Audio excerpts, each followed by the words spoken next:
me suis regardé dans le miroir et j'arrivais pas à me reconnaître. C'était plus relié à un gros état dépressif ou d'anxiété énorme, où des fois j'avais l'impression d'être bourré, de sortir, de me voir marcher dans la rue. Au début, je pensais que je devenais schizophrène. Ça m'avait fait flipper. Viens, on parle de tout, viens nous raconter ton chagrin. Avec Joe, on parle de tout, ta parole est un refrain. Et bonjour à tous et bienvenue dans On parle de tout, le format one-to-one. Aujourd'hui, comme d'habitude, pas n'importe qui, on accueille Marc. Marc, bonjour à toi. Salut à toi, ça fait plaisir d'être ici. Alias Mental Boost sur les réseaux. Si tu sais pas encore qui c'est lui. Le mindset qui va t'emmener loin. Peu importe la vie que tu veux avoir ou ce que tu cherches à réussir, tes croyances, c'est la pièce centrale de ta vie. Comment ne plus jamais manquer de confiance en soi. Tout le monde dit que la confiance en soi vient de tes accomplissements. Moi je dis que tu peux avoir autant d'accomplissements que tu veux. Ça ne te donnera qu'une confiance en toi éphémère. Marc, c'est un énorme plaisir de te recevoir aujourd'hui. On va parler de développement personnel, on va parler de ton vécu, on va parler de certains troubles que tu as pu développer au cours de ta vie, ou en tout cas, on dit troubles, mais pas que. On va voir comment on peut en parler. Mais avant qu'on débute, moi je remercie toujours nos partenaires qui sont Superprof. Superprof, c'est pas une entreprise ou une start-up comme les autres, c'est le premier site où tu peux réserver n'importe quel cours en ligne. C'est pas que de la cuisine, c'est pas que des maths, pas que de la méditation, pas que du français, bref, il y a tout et il y a surtout ce que nous on pratique, il y a du développement personnel. Moi je suis sur la plateforme et je t'invite même à t'inscrire, tu vas voir, c'est de la frappe. Merci à eux. Marc, on commence tranquille. Comment tu te décrirais toi? Parce qu'aujourd'hui, tu fais de la création de contenu, tu entreprends, mais qui es-tu vraiment alors? Franchement, moi-même, j'aurais du mal à répondre à cette question. Je me la suis déjà posée. Je fais des vidéos, pour moi, je suis juste un gars qui fait des vidéos sur Internet, tu vois. On pourrait se dire, est-ce que c'est un coach? Est-ce que c'est un genre de... Ouais, est-ce que c'est un coach? Je ne saurais pas vraiment dire. Le mot coach, de toute façon, aujourd'hui, je le trouve un peu galvaudé. Tout le monde est coach, j'ai l'impression. Du coup, j'ai pas forcément envie de m'associer. J'ai pas envie de me mettre dans une case, tu vois. Je suis juste un gars qui fait des vidéos sur Internet. Combien de temps que tu fais des vidéos? Ça doit faire 3 ans, je dirais. En fait, j'ai commencé il y a plus longtemps que ça, sur YouTube. Mais au début, je le faisais... Ça marchait pas aussi bien que je le voulais. Il a fallu persévérer un peu. Ah, c'est du boulot. C'est ça. Au début, ça marche pas tout de suite. Donc, disons que pendant 2 ans, j'étais un peu invisible. Et après, ça a vraiment commencé pour moi. J'ai commencé à être vraiment plus régulier. Et donc là, ça fait 3 ans, donc 5 ans en tout. 5 ans que tu fais des vidéos? Ouais. Ok, est-ce qu'il y a un objectif par rapport à ça? Un objectif, c'est-à-dire, qu'est-ce que je veux apporter? Plutôt un objectif, il y en a certains, c'est le nombre d'abonnés. Ouais. Il y en a, ils veulent montrer une entreprise et être partout dans le monde. Ok. Toi, c'est quoi? Ça m'amuse. C'est juste, ça m'amuse. Et en fait, j'ai testé plein de choses. J'ai testé plein de choses dans ma vie en termes de métier. Et j'ai remarqué qu'il n'y a vraiment rien qui me plaisait, tu vois. Si tu veux, quand tu arrives tu finis tes études, tu arrives dans le monde du travail et tout, ou même quand tu dois choisir les études que tu dois faire, ouais, on te demande de choisir en fait entre plusieurs options, mais moi, il n'y avait aucune option vraiment qui me plaisait, tu vois. Il a fallu que je teste plein de choses pour au final me rendre compte que c'est ça qui me plaît. C'est juste partager mes connaissances, partager les choses que j'ai apprises. Après, j'imagine que c'est le rêve de beaucoup de gens. Tu avais fait quoi comme étude?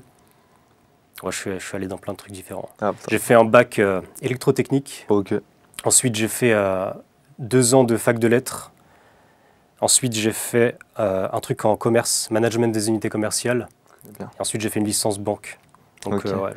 C'était BTS MUC, je crois, management des... Ah, C'est ça. On a fait le même. Ok, t'as touché un peu à tout. Ouais. C'est vraiment vente et ouais, c'est le contraire du développement personnel. C'est ça. Tu vends pour vendre. C'est Ok. ça. Hyper intéressant. Par rapport au contenu que tu fais, c'est vrai qu'il est très varié. Moi, je vais toucher un peu thématique par thématique. Une thématique qui revient partout, où tous les soi-disant coachs en parlent. Il y en a qui en parlent très bien, d'autres qui disent une ramassée de conneries. C'est évidemment la confiance en soi. On en parle beaucoup sur le plateau, parce qu'il y a 1 milliard de définitions. Je ne vais pas te demander de définir la confiance en soi, mais aujourd'hui, si tu avais quelques conseils ou quelques atouts à donner à une personne qui recherche la confiance en soi, tu lui dirais quoi? En fait, au début, je pensais que la confiance en soi, c'était ne jamais se sentir gêné, se sentir tout le temps à l'aise, être charismatique, être droit dans ses bottes tout le temps, être discipliné, avoir cette image du gars confiant, quoi. Je pensais que c'était vraiment ça. J'ai essayé de correspondre à ça pendant une période de temps. Ça n'a pas fonctionné pour moi. J'avais juste l'impression de jouer un rôle, c'était un rôle supplémentaire.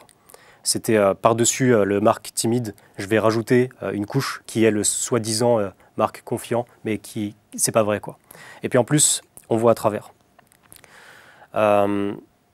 J'ai même l'impression que c'est encore pire d'essayer de faire semblant d'être super confiant ou d'être mieux que ce que je suis, parce que du coup, ça me met cette pression de me dire je dois absolument faire croire à tout le monde tout le temps que je suis ce mec-là et pas celui-là. Et ça fonctionne juste pas. Donc moi, ma version aujourd'hui de la confiance en soi, c'est plus lié à l'acceptation de soi, à s'accepter dans ses parts positives et ses parts négatives.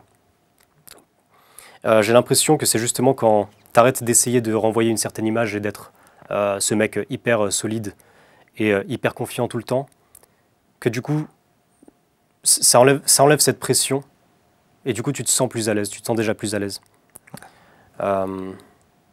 Ouais, je partirais là-dessus, moi, si on doit parler de confiance en soi, l'acceptation de soi. Tu l'as bien détouré, c'est une belle définition à ta manière. Et tu as raison, c'est impossible de toute façon d'être toujours confiant derrière cette image du mec charismatique, beau gosse qui n'a peur de rien. Ouais. C'est juste pas humain, on est humain. Très très bien dit. C'est clair. Alors moi, je vais te parler maintenant de quelque chose qui fait partie de ton vécu, qui m'intéresse énormément. On a parlé avant au téléphone et tu m'as parlé d'un terme qui m'intéresse énormément, comme quoi tu aurais vécu une dépersonnalisation. Moi, c'est un terme que je connais pas du tout. Je te l'ai dit, j'ai pas fait de recherche exprès. Alors dis-moi tout. Bon, bah du coup, on va dire que c'est l'événement le plus difficile que j'ai vécu dans ma vie. Mais j'aime bien dire aussi que c'est le plus bel événement que j'ai vécu. Si tu veux que je vais expliquer un peu ce que c'est. Ouais, est-ce que tu peux nous rappeler de ton âge et l'âge que tu avais avant quand c'est arrivé? Aujourd'hui, j'ai 30 ans. Je sais, on ne dirait pas. Et quand j'ai eu ça, je devais avoir 22-23 ans, par là. Et c'est arrivé suite à... Bon,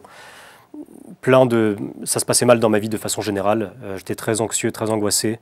Le boulot, ça se passait mal aussi. En gros, j'étais dans une très mauvaise période. J'avais aussi un état d'esprit qui est très différent d'aujourd'hui, en fait. J'avais un état d'esprit où je détestais le monde. Je voyais tout ce qui se passait, je voyais les guerres, je voyais les gens qui sont malveillants, je voyais tout ça. Et j'avais l'impression de vivre dans un monde de merde, tout simplement. Et j'ai continué à avancer comme ça dans ma vie, et un jour, il est arrivé ça. Il est arrivé cet événement-là. Donc, j'étais à mon travail, un travail que j'aimais pas, de toute façon. Mais j'étais obligé d'y rester parce que c'était de l'alternance. Et je savais que si je perdais ce travail, je perdais mon école.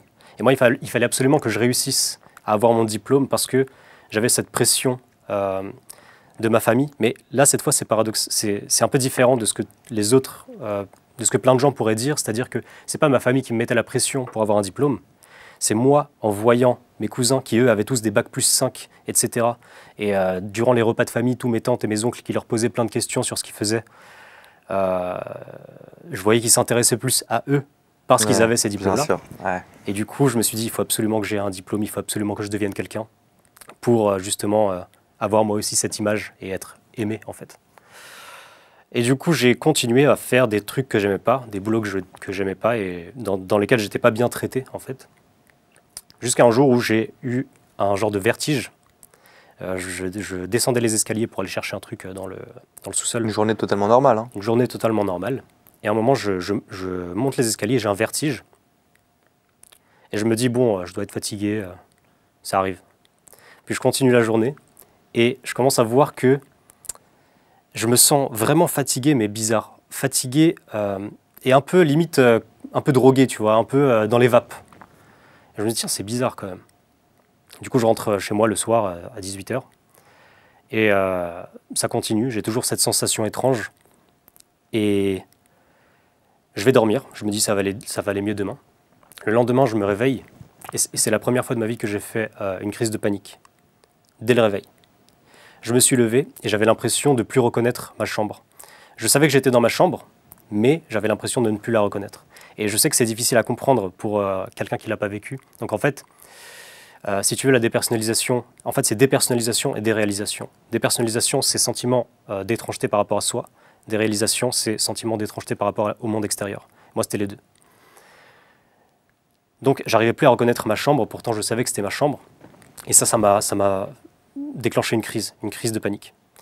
Je ne sais pas pourquoi j'ai eu un réflexe à ce moment-là, c'est d'aller dans la salle de bain et de me regarder dans le miroir. Et là, c'était un truc vraiment étrange qui s'est passé parce que je me suis regardé dans le miroir et j'arrivais pas à me reconnaître.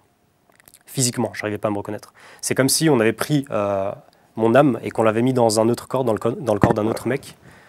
Et je savais que dans ma tête, je savais que c'était censé être moi dans le miroir, mais je n'arrivais pas à capter que c'est moi. Pour te donner un truc pour que tu puisses un peu comparer, tu vois, quand tu es dans un rêve, quand tu es en train de rêver et que tu regardes autour de toi, bah, y a des objets, tu es dans une pièce par exemple, mais le monde est un peu étrange, tu n'arrives pas trop à... C'est pas si solide, tu vois. Tu te sens pas en sécurité ultime, tu es un peu en doute, oui, tu te dis ouais. Et puis même physiquement, quand tu regardes, ça bouge un peu, c'est un peu flou, c'est pas aussi clair que quand on est là et qu'on regarde autour de soi, tu vois. Bah, si tu veux, ça ressemble à ça. En fait, j'avais l'impression d'être à moitié dans un rêve. Ouais, j'avais l'impression d'être déconnecté de la réalité. J'avais l'impression d'être à moitié dans un rêve, comme si j'étais drogué. Comme si on m'avait drogué. Quand c'est arrivé, du coup, ben, je suis allé aux urgences. Et, le jour même, tu es parti aux urgences? Le jour même, ouais. Parce que je pensais que j'avais une maladie bizarre, ou je comprenais pas ce qui se passait. J'étais vraiment... je comprenais plus rien. Au début, je pensais que je devenais schizophrène. Ça m'avait fait flipper. Parce que déjà, les urgences, moi, ça m'intéresse. Comment ils ont réagi? Ils en ont eu rien à foutre. Bah oui, ils ont tué encore un qui a pris de la drogue. Ouais, c'est ça. Ils en ont eu rien à foutre. Ils m'ont passé des cachetons. Pourquoi? Pour l'anxiété. Stress, ouais, pour l'MT. Ouais. Et je suis rentré chez moi, je les ai pris. Et ça a créé encore plus d'angoisse. Parce qu'en fait, quand je les ai pris, moi, je pensais que ça allait m'aider. C'était censé m'aider, tu vois. Je les ai pris, ça n'a rien fait, ça n'a rien changé. Et du coup, j'étais encore plus angoissé parce que je me suis dit, ok, même eux ne peuvent pas m'aider. Ouais. Du coup, là, je suis vraiment dans la merde. Et je me suis dit, bon, peut-être que ça va passer dans 2 jours ou 3 jours. Je vais essayer de résister, de tenir le truc. J'ai attendu. Et 2, 3 jours, 4 jours, 5 jours, ça passait pas. Quand tu te réveillais le matin, tu n'arrivais pas à reconnaître ta chambre? C'était le même... En fait, c'est tout le temps. Il n'y a pas de pause. Il n'y a pas un seul moment où j'étais normal. Et je faisais une dizaine de crises d'angoisse par jour. Et même quand tu regardais, imaginons des photos de toi 4 ans avant, des photos d'enfants, enfin, tu te dis, c'est pas moi. En fait, c'est pas vraiment c'est pas moi dans le sens comme si ça avait été remplacé par une autre personne. C'est vraiment difficile à expliquer. En fait, je sais pas, j'ai jamais vraiment pris de drogue dure, mais quand j'ai expliqué ça à des personnes qui en ont pris, je sais pas comment on dit, je sais plus comment on dit. Ils m'ont dit que ça semblait similaire. C'est-à-dire qu'il y a certaines drogues où tu les prends et tu te regardes dans le miroir et tu as l'impression que ton visage il se déforme ou il est un peu étrange, bizarre. Ça s'apparentait à ça. Ouais, les gens à qui je l'ai expliqué, qui ont le mieux compris, c'est justement des gens qui ont pris ce type de drogue. Donc ouais, c'était ça. Sauf que là, j'avais rien pris, donc c'était pas normal que ça arrive. Donc ça me faisait péter un plomb. Ça continuait jour après jour, ok. Ça continuait, ouais. Et moi, ça me faisait péter un plomb. Je faisais des crises de panique tous les jours. C'est des crises de panique, en fait, tu as le cœur qui bat, tu as l'impression que tu vas tomber dans les pommes ou tu vas mourir. Et tu avais de la famille, des amis qui voyaient un peu ce changement? Bah ouais, j'étais chez ma mère du coup. Et bah, en fait, si tu veux, ma mère, c'était un peu la seule qui essayait de comprendre. Ah ouais. Mais elle pouvait pas vraiment comprendre, mais c'est normal, tu vois. Mais elle essayait, genre, elle faisait de son mieux, quoi. Tu as vu, tout ce que souffrance psychique, c'est très dur de comprendre ce qu'il y a dans la tête de l'autre. Hein. C'est très dur. Et par contre, quand j'essayais d'en parler autour de moi à d'autres gens, là, c'était... Ouais, non, c'est dans ta tête. Mais non, mais c'est pas possible, tu dis n'importe quoi. Comment ça, tu te reconnais pas? Qu'est-ce que tu racontes? Tu vois. Okay. C'était des trucs... et au final, en fait, j'ai arrêté d'en parler. Parce que le fait d'en parler, ça me faisait plus de mal que de ne pas en parler, au bout d'un moment. Et ça a duré en tout pendant 1 an et demi. Et... Sans voir de psy, médecin ou de gens qui comprennent? Je suis allé voir des psys, je suis allé voir un psychiatre. Ok. Mais... 2 choses. Je pense que déjà, d'une part, j'étais pas du tout apte à recevoir de l'aide. J'attendais qu'on me sauve quand j'allais les voir. J'allais les voir avec... je me disais, ok, je vais aller là-bas, eux, ils savent ce qu'ils font, ils vont me sauver, ils vont faire un truc pour moi, ils vont m'enlever ces symptômes bizarres. Ah. Parce que là, en fait, c'était... Ça me semblait être au-delà du niveau...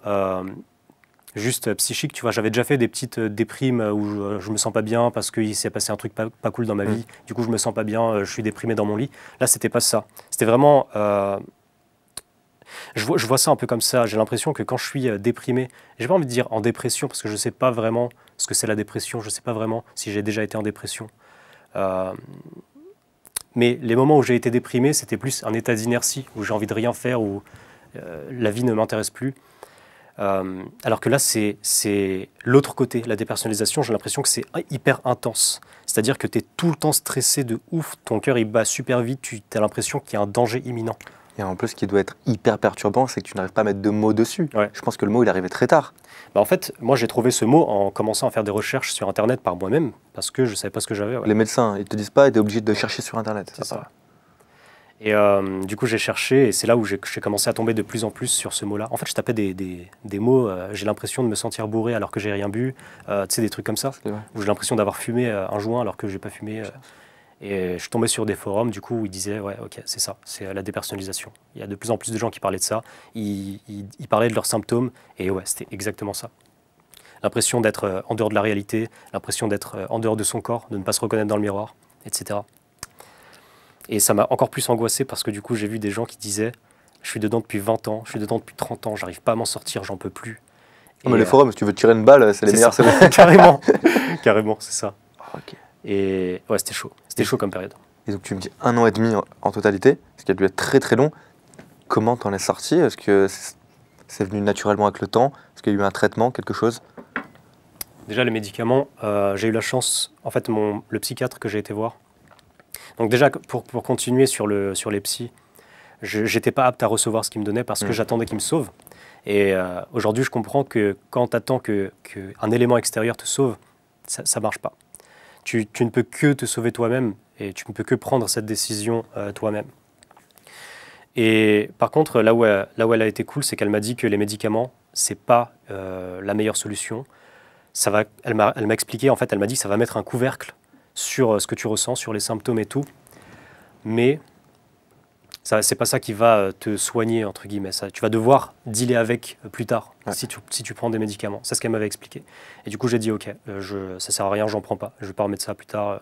J'ai envie de sortir de ça complètement. Et j'ai continué à la voir pendant une période de temps et je voyais que ça m'aidait pas, en fait. Parce que on parlait de sujets de trauma, de ce qui s'est passé dans mon enfance, de ce qui s'est passé avec mes parents, de plein de choses que j'ai vécues dans l'enfance. Sauf que pour moi, c'était complètement pas lié à ça. Tu vois, dans ma tête, pour moi, c'était pas du tout lié à ça. C'était des symptômes que je voyais limite physiquement. J'avais l'impression que tout était flou autour de moi.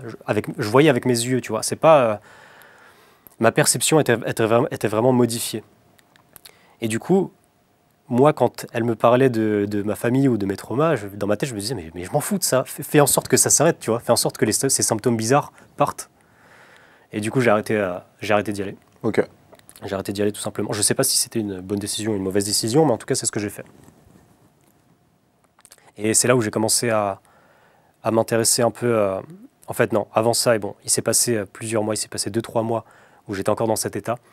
Et arrivé à un moment, en fait, je voulais mourir, quoi. Je me disais, ça sert plus à rien. Ça sert plus à rien parce que tous les jours, je passe mes journées à faire des crises d'angoisse. Tous les jours, j'ai l'impression que je suis en train de mourir, que je vais tomber dans les pommes. J'arrivais même pas parfois à tenir assis sur une chaise. Donc tu travaillais plus, les études? Si. Tu y allais quand même? Figure-toi que si. Parce qu'en fait, c'était encore pire de rester chez moi que d'être dehors. Il fallait absolument que je fasse des trucs, que je fasse quelque chose, que je bouge. Parce que si je restais assis sans rien faire, crise d'angoisse directe. Donc c'était assez dur à vivre. Et à un moment, je me suis dit, ouais, bon, ça sert plus à rien, quoi. Pour moi, ma vie, elle était finie. Et puis en plus, je me disais que j'avais déjà essayé d'en sortir, j'avais déjà essayé des trucs, ça marchait pas. Dans ma tête, je me disais, ça va rester comme ça pour toujours, en fait. Ça sert à rien de chercher, quoi.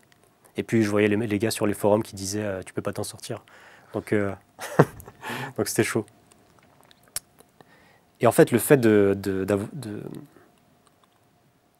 commencer à avoir cet état d'esprit où je me disais que j'ai envie de mourir, c'est peut-être paradoxal parce que pour certaines personnes, ça pourrait être vu négativement, alors que moi, au contraire, ça me rassurait. Ça me rassurait parce que j'étais dans un tel état de souffrance que je me disais, putain, heureusement que ça s'arrête un jour. Et j'étais content que la mort existe. Et chaque jour, j'avais une petite technique que j'ai développée, c'était de me dire, ce soir, tu vas mourir.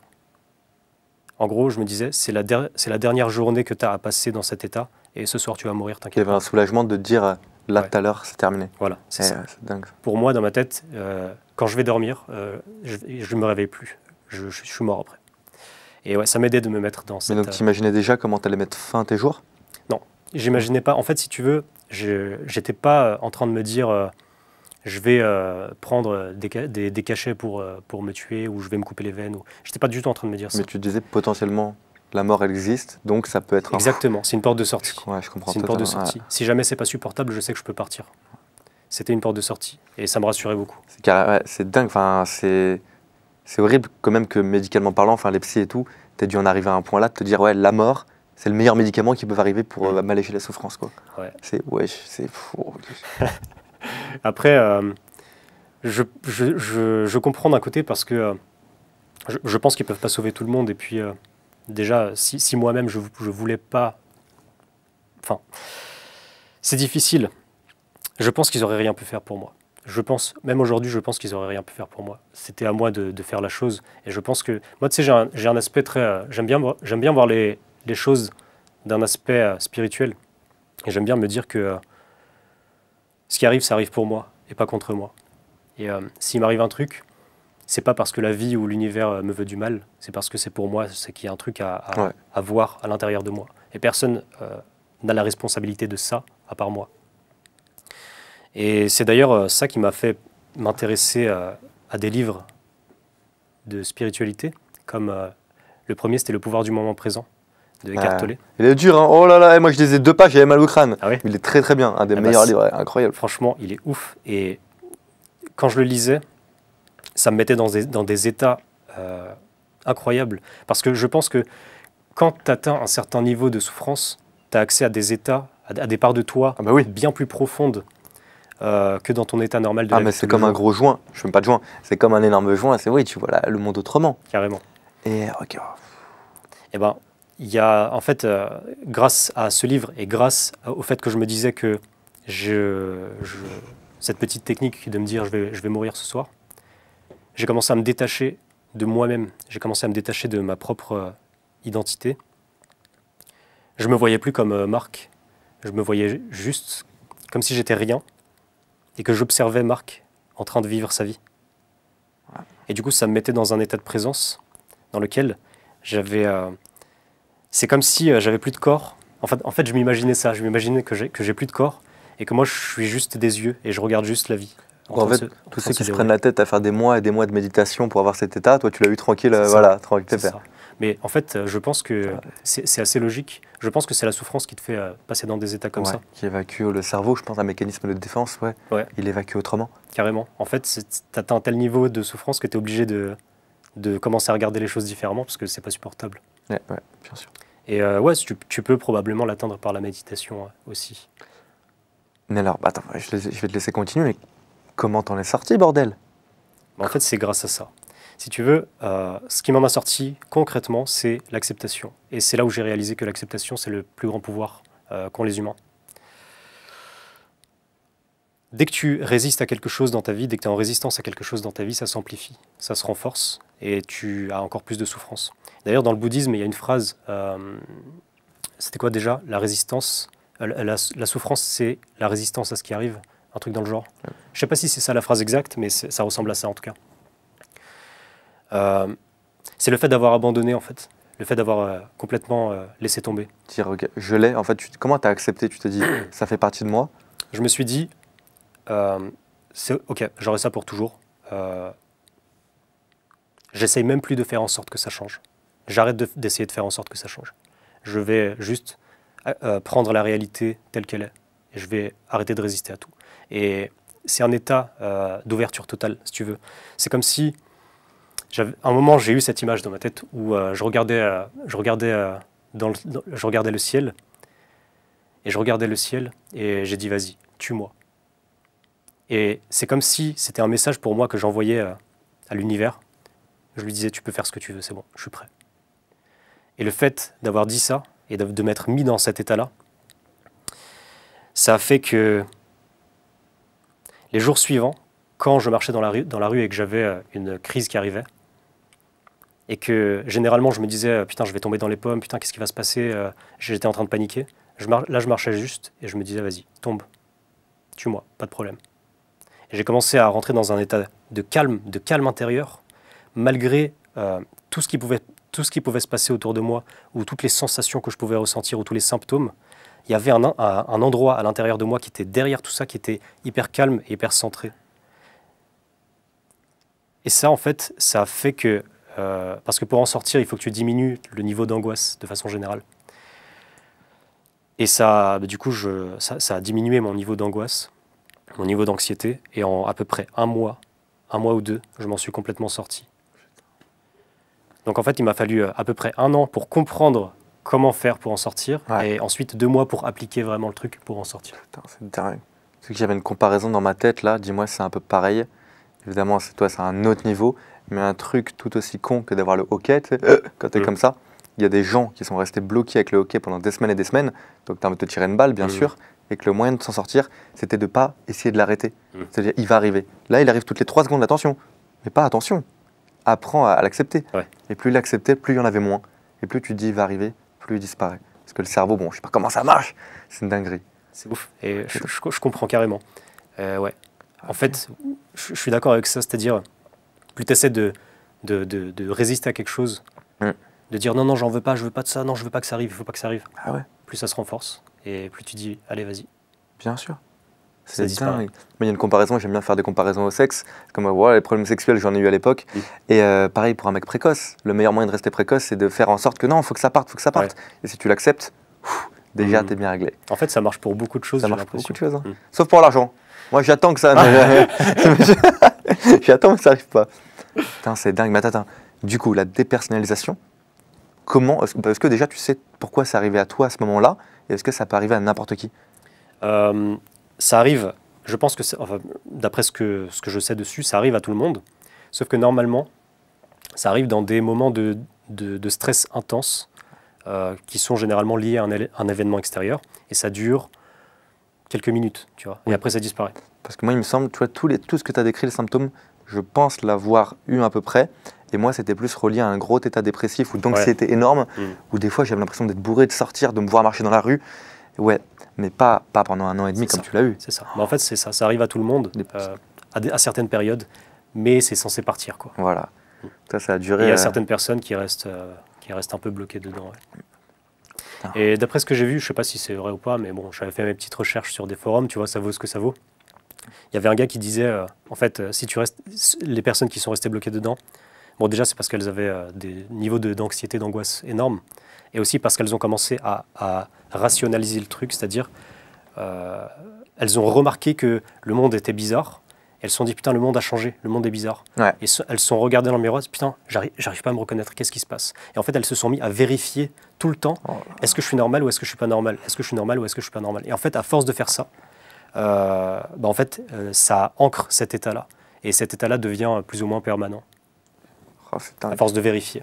Et aujourd'hui, est-ce qu'on appelle ça un trouble, une maladie mentale? On appelle ça comment? D'après ce que moi je sais, c'est un trouble. Un trouble mental. Ouais, je sais pas si on peut appeler ça une maladie. En fait, je sais même pas s'il y a une différence entre trouble et maladie, si tu veux. Moi non plus, je sais pas. On va vérifier ça. Ouais. Ok. Bah, merci beaucoup pour ce partage. Avec plaisir. Incroyable. Wouh, belle histoire.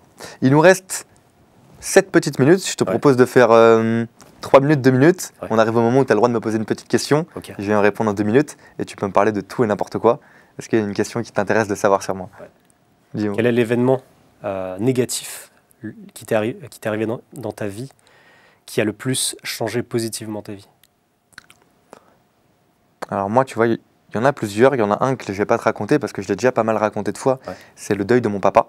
Okay. Et là, je pourrais t'en parler après. C'est vrai que je l'ai pas mal de fois raconté et comment un deuil peut changer une vie d'une manière positive. Et ouais, à part ça, bonne question parce que moi, je dirais que ça peut être une rupture amoureuse. Il y a le deuil. Une rupture amoureuse, moi, je pense que c'est un autre type de deuil, tu vois. Et moi, il y a un événement qui m'a beaucoup appris, c'est la rupture avec ma première copine. Parce que le premier amour, t'es là, t'es bien, t'as des sentiments de malade. Et moi, j'étais avec cette fille, en plus, après la mort de mon père. Donc, ça m'a servi comme médicament. Et au bout de 2 ans, les choses vont plus. J'ai plus d'attirance pour elle, elle est devenue jalouse, possessive. Bref, on doit se séparer. Et ça a été une rupture plutôt violente parce qu'elle était encore folle amoureuse de moi. moi je devais me séparer, ça me bouffait de l'intérieur. Et de partir et de laisser une personne qui ne veut pas partir, c'est quelque chose de très dur, j'ai l'impression. Enfin, moi, ça a été très très dur de quitter la personne alors qu'elle est encore folle amoureuse. Et beaucoup de pleurs, beaucoup de souffrances, beaucoup de coups de téléphone où elle veut te récupérer. Et ça m'a appris que dans la vie, parfois, il faut faire ce qui est bon pour soi et pas ce qui est bon pour l'autre. Et qu'en fin de compte, lorsque tu fais ça, au long terme, c'est forcément mieux pour la personne. Et que ça soit pour une copine, pour un copain, pour un travail, pour n'importe quelle situation, des fois on a l'impression que ça se passe très très bien pour un des deux parties, mais pas pour soi. Et que je pense que des fois il faut être très égoïste pour apporter à l'autre. Et comme moi la rupture, ça a été un point de vue égoïste, je n'ai pas voulu me battre. Je me suis battu quand même quelques mois, c'est bon. Mais quand j'ai quitté la personne, j'ai appris que quelques mois, bien sûr, plusieurs mois après, elle allait beaucoup mieux. Et je me suis dit, mais qu'est-ce que ça serait si on s'oblige à rester dans des situations pro, perso, qui ne conviennent pas à nous pour faire plaisir à l'autre. Ça n'aurait pas de sens. Donc voilà, Ok. ça c'est ma deuxième épreuve après le deuil du papa, mais ça je t'en parlerai en privé, c'est une belle histoire aussi. Ça marche. Et bien on arrive aux dernières minutes.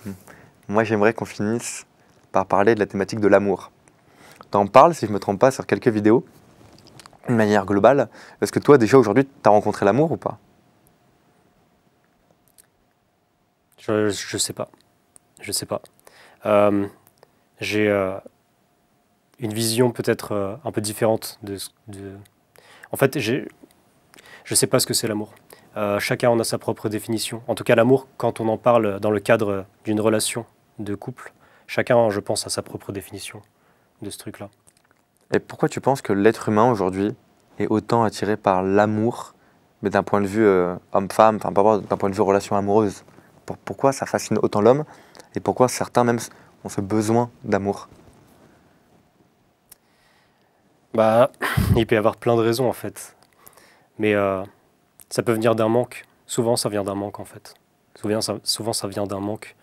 Et quand ça vient d'un manque, ça peut se transformer en quelque chose de l'ordre de la dépendance affective peut-être. Moi, je l'ai été. J'ai été dépendant affectif avec les 2 premières filles avec qui je suis sorti. Ok. Et j'ai l'impression que c'est après la dépersonnalisation, encore une fois, j'ai l'impression que ça a guéri beaucoup de choses parce qu'après, je ne l'étais plus dans mes relations suivantes. Et quand tu dis que tu étais dépendant affectif, c'est-à-dire tu étais comment? Je me sentais très insécure, j'étais jaloux, j'étais assez jaloux. Et je me demandais toujours si elle allait trouver quelqu'un de mieux que moi ou pas. Je me demandais tout le temps si elle allait partir ou pas. Je me disais que j'étais pas assez bien pour elle. J'avais peur en fait, c'était de la peur. C'était une relation d'amour basée sur la peur, tu vois. Et j'ai l'impression que c'est souvent le cas. Parce qu'on n'est pas forcément... J'ai l'impression qu'on a du mal à accepter la personne en face telle qu'elle est. Et j'ai l'impression qu'on a aussi du mal à accepter la vie telle qu'elle est. Parce que dans la vie, il va se passer des choses. Et oui, la rupture est tout à fait possible. Et c'est possible qu'elle trouve quelqu'un de mieux. Et en fait, il y a plein de choses qui peuvent se passer, qui peuvent me faire souffrir, qui peuvent causer du tort, qui peuvent faire en sorte que la relation se termine. Et en fait, pour moi, tant que tu n'as pas accepté cette possibilité-là, et que dans ta tête, tu es focalisé sur « il faut absolument que ça marche », moins ça a de chances de marcher.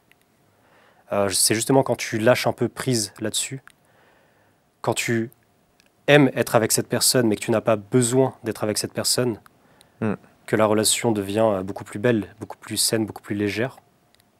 Dès que ça part dans des histoires d'obligation, pour moi, ça casse quelque chose dans ce qu'on pourrait appeler l'amour dans un couple. Très très beau. Il peut nous parler de dépersonnalisation et après des beaux termes sur l'amour. Magnifique. Ouais, c'est exactement ça. Et moi, je vois beaucoup de jeunes, et je dis beaucoup de jeunes, je ne vais pas mentir, j'étais comme ça pendant une de mes relations, à avoir le besoin de voir et avoir la personne dans ma vie, juste pour ne pas la perdre et pour ne pas la voir avec quelqu'un d'autre, ou ne pas sentir qu'elle se détache. Et c'est pitoyable. C'est pas pitoyable, on passe par là, mais c'est dommage. Il y a mieux. C'est clair. Et quand on connaît le vrai amour, qu'on est bien avec la personne, et bah ouais, on voit que c'est un amour différent et plus sain, et on a beaucoup moins d'anxiété. C'est clair. C'est dingue. Magnifique. Pour terminer, j'ai une dernière question. Ce sera le mot de la fin. On parle beaucoup de développement personnel. Ouais. Je pense qu'on est tous les deux dans cet univers qui est très large.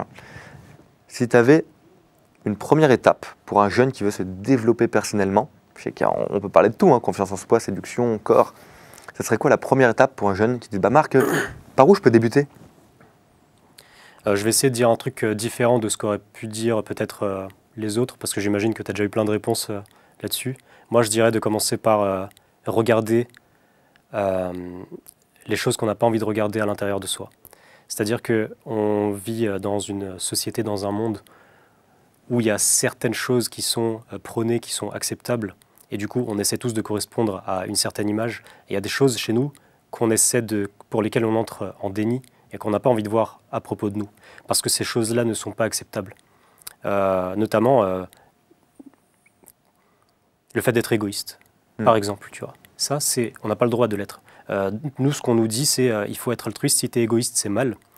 Et le fait de faire semblant de rentrer en déni d'une part de toi, de la part de toi qui est égoïste, on pourrait dire, ça fait que tu vas continuer de le faire, mais sans t'en rendre compte, ça va être inconscient. Et du coup, tu risques de faire encore plus de mal aux autres et à toi-même, justement en essayant de ne pas être égoïste. C'est un peu paradoxal, ça marche aussi pour plein d'autres caractéristiques négatives. Mais pour moi, je dirais, ose regarder les trucs qui déconnent chez toi, et ose les accepter. N'essaie pas tout de suite de les changer, de les modifier, de faire en sorte de devenir la personne parfaite. Parce que plus tu vas rechercher cette forme de perfection, en essayant d'enlever tout ce qui chez toi ne va pas, déjà tu ne vas pas y arriver. Et en plus, tu vas simplement te retrouver dans une fausse image, tu vas créer cette fausse image que tu vas devoir maintenir par la suite, parce que tu l'auras déjà vendue à tout le monde. Et plus en fait tu as une image à maintenir, plus tu ne peux pas connecter avec les gens, parce que les gens ne connectent pas avec toi, ils connectent juste avec la fausse image que tu essaies de leur envoyer. Et toi-même tu vas te sentir tout le temps sous pression, tout le temps mal, tout le temps peur, qu'on découvre que finalement tu n'es pas ce truc parfait que tu voulais me faire croire que tu es. Donc je dirais accepter ces parts négatives d'abord. Très beau mot de la fin ça. Merci beaucoup Marc. Avec plaisir. Les amis, un énorme merci à toi pour ce magnifique contenu, très enrichissant, un beau vécu personnel, plein de beaux conseils. C'était Marc, je vais vous mettre tous ses réseaux en description et je lui ai parlé hors caméra, c'est le même en vidéo sur TikTok que dans la vraie vie, donc n'hésitez pas à le suivre. Moi je vous dis rendez-vous le mois prochain pour une nouvelle interview, c'était un grand plaisir. Marc, à la prochaine. Merci à toi, c'était super.